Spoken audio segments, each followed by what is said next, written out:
Good morning, students. Today we discuss about topic levels of management. Okay, as we see here, we have three levels of management: top level, middle level, and supervisory level of management, which is also called operational level of management. So, in top level of management, we have board of directors, chairman, general manager, president, vice president, chief executive officer, financing officer, and chief operating officers. These all are come under the top levels of management.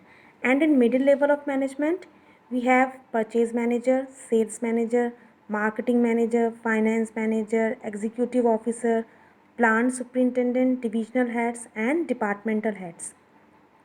Means जितने भी departments हमने organise किए हैं उन सब के managers आपके आएंगे मिडिल लेवल ऑफ मैनेजमेंट में. Then we have third level of management in which supervisors, superintendent, foremen, section officers, clerk and sub-department executives are come under supervisory level और operational level. एक चीज़ आपको यहाँ ध्यान में रखने की ज़रूरत है कि वर्कर्स और एम्प्लॉयज़ जो हैं वो किसी भी लेवल ऑफ मैनेजमेंट के अंदर नहीं आते हैं. They are come under the platform area और non managerial level. Okay, now we come to the top level management. अब टॉप लेवल मैनेजमेंट में जैसे हमने देखा कि बोर्ड ऑफ डायरेक्टर्स आते हैं, चेयरमैन आते हैं, मैनेजिंग डायरेक्टर आते हैं. तो मेन फंक्शंस क्या हैं यहाँ पर टॉप लेवल मैनेजमेंट के? To determine the objectives of enterprise, to frame plans and policies of the enterprise, organize all the activities to be performed by the persons working in the middle level, and assembling all the resources such as finance, fixed assets, etc. Okay, तो top level management के क्या work है? सबसे पहले तो वो determine करते हैं कि हमारे ऑर्गेनाइजेशन का ऑब्जेक्टिव क्या है, गोल क्या है. उसके बाद वो उसके अकॉर्डिंग प्लान्स और पॉलिसीज़ को फ्रेम करते हैं. फिर वो असेंबल करते हैं सारे रिसोर्सेज और सारी एक्टिविटीज़ को ऑर्गेनाइज करते हैं, डिपार्टमेंटलाइजेशन करते हैं, डिफरेंट डिफरेंट डिपार्टमेंट्स को बनाते हैं, उनके मैनेजर अपॉइंट्स करते हैं और सारी एक्टिविटीज़ को वो ऑर्गेनाइज करते हैं and perform which is perform by the middle level of management. Now we come to the middle level of management. Middle level of management में जैसे हमने देखा कि डिफरेंट डिफरेंट डिपार्टमेंट्स के मैनेजर्स आते हैं, चाहे वो फाइनेंस मैनेजर हो, मार्केटिंग मैनेजर हों. ठीक है, अब इनका क्या मेन फंक्शंस होता है? They link between the top level and lower level. वो टॉप लेवल और लोअर लेवल के बीच में एक लिंक बनाते हैं, एक इंटरमीडिएट का काम करते हैं.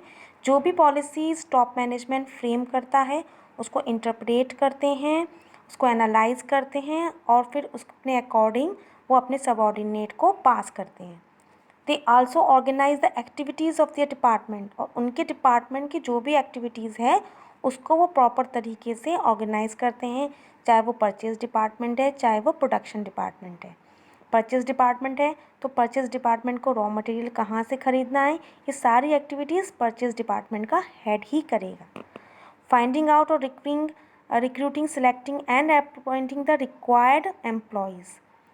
मिडिल लेवल का काम ये भी है कि जितने भी डिपार्टमेंट्स हमने बनाए हैं उन डिपार्टमेंट्स में हमें रिक्रूटमेंट भी करना है, एम्प्लॉयज़ का सिलेक्शन भी करना है. तो ये सारा काम ह्यूमन रिसोर्स मैनेजर करता है. ये डिफरेंट डिफरेंट डिपार्टमेंट्स की जो भी नीड्स होती हैं एम्प्लॉयज़ की, वर्कर्स की, उन नीड्स को ये फुलफ़िल करता है. It also motivate the persons to perform their best ability.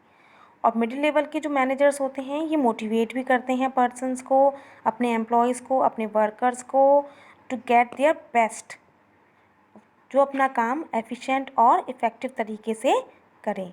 They also cooperate with other departments for the smooth functioning of the organisation. Means हमें अपने डिपार्टमेंट, जो वेरियस डिपार्टमेंट्स हमने बनाए हैं, परचेज डिपार्टमेंट है, चाहे प्रोडक्शन डिपार्टमेंट है, चाहे फाइनेंस डिपार्टमेंट है, चाहे मार्केटिंग डिपार्टमेंट है, उन सारे डिपार्टमेंट्स के बीच में कोऑर्डिनेशन होना चाहिए और जितने भी एम्प्लॉयज़ वहाँ वर्क कर रहे हैं उन सब के बीच में कोऑपरेशन ज़रूरी है. Now we come to the supervisory level or we can call it operational level. अब यहाँ पर सुपरवाइज़र लेवल पे हमारे आते हैं सुपरवाइज़र्स, सुपरिंटेंडेंट, फोरमैन, सब डिपार्टमेंटल एग्जीक्यूटिव्स, क्लर्क्स एट्सेट्रा। अब इनका काम क्या होता है? What are the functions of lower level management? It represents the problems और ग्रीवेंसेस ऑफ वर्कर्स। तो जो भी प्रॉब्लम्स सुपरवाइजरी लेवल के जो मैनेजर्स होते हैं वो जनरली रिलेट करते हैं, डायरेक्टली लिंक होता है इनका एम्प्लॉयज़ और वर्कर्स के साथ। तो वर्कर्स की जो भी प्रॉब्लम होती है, जो भी ग्रीवेंसेस होते हैं, जो भी कंप्लेंट्स होती है, उनको वो हायर अथॉरिटी तक पास करते हैं और जो भी टॉप लेवल या मिडिल लेवल एम्प्लॉयज़ को बताना चाहता है वो भी सुपरवाइजरी के थ्रू ही हमारा होता है। It also maintain good working condition and developing healthy environment for the subordinate. तो जो सुपरवाइज़र्स होते हैं वो अच्छी कंडीशंस रखते हैं, वर्किंग कंडीशंस, हेल्दी एनवायरनमेंट रखते हैं ताकि सपोर्ट करते हैं अपने एम्प्लॉयज़ वर्कर्स को ताकि वो अपना काम उतने एफिशिएंट तरीके से कर सकें। It also looks for the safety of workers. कुछ ऑर्गेनाइजेशंस में वर्कर्स की सेफ्टी को भी ध्यान में रखा जाता है कि जब वो इलेक्ट्रिक वगैरह काम करते हैं या प्लम्बिंग का काम करते हैं तो ऐसी कंडीशन में वो बड़ी बड़ी मशीनों को भी हैंडल करते हैं, तो उस कंडीशन में उनकी सेफ्टी को भी ध्यान में रखा जाता है। They also try to maintain the standard of quality. अब ज़रूरी नहीं है कि हमें प्रोडक्शन को इंक्रीज़ करना है या स्केल ऑफ प्रोडक्शन ही ओनली इंक्रीज़ करना है, we also have to maintain the standard of quality. तो हमें जो भी क्वालिटी है, जो भी स्टैंडर्ड है, उसको भी हमें मेंटेन करके रखना है। And they also responsible for the boosting the moral of workers. तो वर्कर्स का मोरल भी उनको हाई करके रखना पड़ता है ताकि जितने भी वर्कर्स हैं वो अपना काम उतने एफिशिएंट तरीके से कर सकें। और जो क्वालिटी और क्वांटिटी आउटपुट होता है ये डिपेंड करता है वर्कर्स के हार्ड वर्क के ऊपर। कितने हार्ड वर्कर हैं हमारे एम्प्लॉयज़ और कितने डिसिप्लिन में वो रहकर अपना वर्क कर रहे हैं।